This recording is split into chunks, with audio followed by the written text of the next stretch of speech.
3 years అవుతుంది అప్పిచ్చి. ఇలా 1 year back నేను ఇలా అతను ఇవ్వట్లేదని చెప్పి ఎంబీపీలో కంప్లైంట్ ఇచ్చానండి. ఈ ఇచ్చిన నెల రోజులకి అతను సడన్గా అటాక్ చేశారు. నా మీద కంప్లైంట్ పెడతావా, సిఐతో నన్ను కొట్టిస్తావా, అది ఇది అని చెప్పి వెంటనే నాకు ఇలా అటాక్ చేశారు. కొబ్బరికాయలు నరికి కత్తితోటి నా మీద ఇలా అటాక్ చేశారు. 1 ఇయర్ అయిపోయింది. అతను మళ్ళీ ఫోన్ చేసి నన్ను ఇలా బెదిరిస్తున్నారు. మళ్ళీ నీకు కేసు వాపస్ తీసుకోకపోతే నీకు మళ్ళీ అదే జరిగిన డేట్కి నీకు మళ్ళీ అదే గతి పడుతుంది, అది ఇది అని మాట్లాడారు. వెంటనే ఎంబీపీ పోలీస్ స్టేషన్కి వెళ్ళి కంప్లైంట్ పెట్టించాను. ఆయన పట్టించుకోకపోతే సిపి గారి దగ్గరికి వచ్చాను.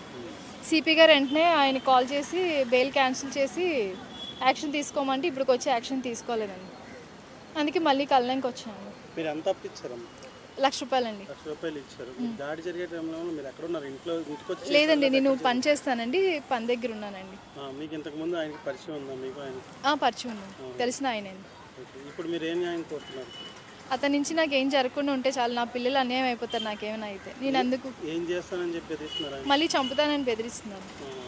పోలీసులు కంప్లైంట్ పెట్టారు కదా, మీకు సపోర్ట్ చేయట్లేదు? సపోర్ట్ చేయట్లేదు, ఆయనే సపోర్ట్ చేస్తున్నారు. సిపి గారిని అప్రోచ్ చేయను అన్నారు కదా, ఏం చెప్పారు మరి?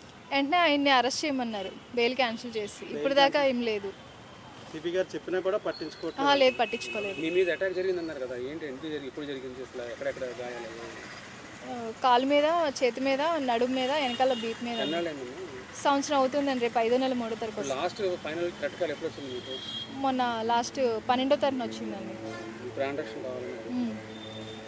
అక్కడ ఎందుకు పట్టించుకోవట్లేదని మీరు అనుకుంటున్నారు? అసలు అన్ని సిపి గారు చెప్పినా పట్టించుకోకపోవడానికి అవతల వ్యక్తి ఎవరు ఆయన? అసలు అవతల ఆయన రౌడీ షీటరు. వీళ్ళకి మరి ఏం కాంటాక్ట్ ఉన్నాయో మనకు తెలియదండి. 1 ఇయర్ క్రితం డబ్బుల కోసం కేసు పెట్టింది.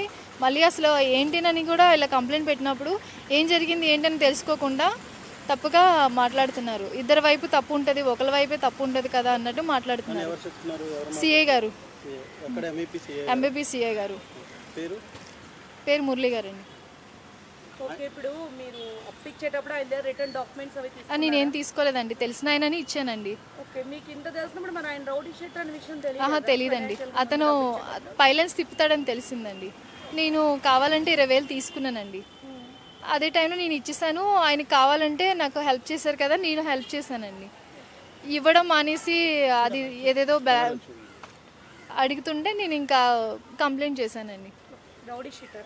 రౌడీ షీటర్ సతీష్ అండి. ఇంతకుముందు ఎప్పుడైనా జైలుకి వెళ్ళొచ్చింది కదా, దాఖలాలు ఉన్నాయా? మీకు ఐడియా ఉందా? తర్వాత ఏమైనా వెళ్ళారండి ఏదో కేసు మీద, కానీ నాకు ఐడియా లేదు. అప్పుడు తెలియదు మీకు ఇంకా?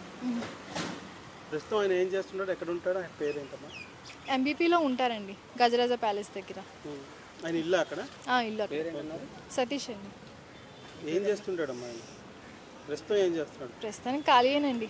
ఓకే, ఉన్నారు. నా పేరు రూపా అండి.